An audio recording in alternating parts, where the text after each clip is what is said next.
Hi friends, I am your Nani. Today here at famous historic place called Murdeshwar, which is located in the state of Karnataka. It is world's second largest Shiva statue, which contains of height 123 feet, and the time taken to build the statue is 2 years. Now we are going to know about the story of Atmalinga. Ravan, the great Asura ruler of Lanka, is a devotee of Lord Shiva, started praying standing with one leg without having any food and water. Finally placed by Shiva, Ravan wished to own his Atmalinga, and the rest of the story is placed in the videography. You can view and understand easily.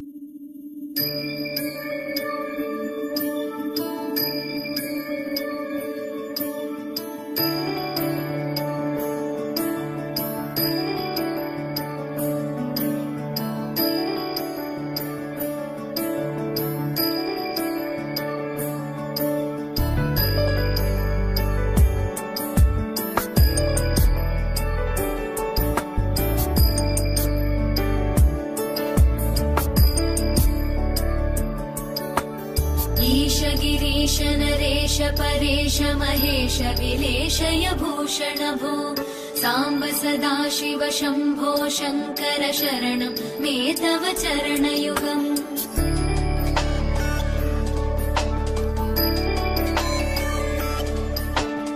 उमया दिव्य सुमंगल विग्रहया लिंगित वामांग विभो सांब सदाशिव शंभो शंकर शरणं मे तव चरणयुगम् दूरीकुरु मामज्ञमनाथं दूरीकुरु मे दुरितं भो सांब सदाशिव शंभो शंकर शरणं मे तव चरणयुगम् शिवाय नमः शिवाय नमः शिवाय नमः नमः शिवाय शिवाय नमः शिवाय नमः शिवाय नमः नमः शिवाय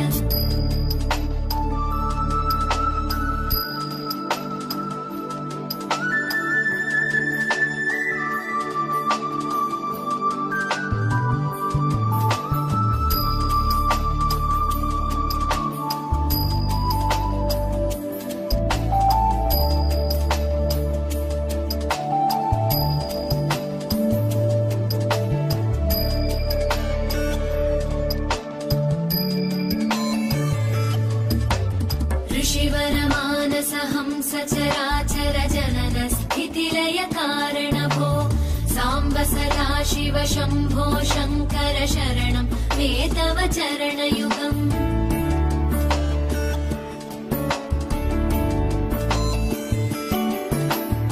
अन्तःकरण विशुद्धिं भक्तिं च त्वयि सतीं प्रदेहि विभो सांब सदाशिव शंभो शंकर शरणं मे तव चरणयुगम् करुणा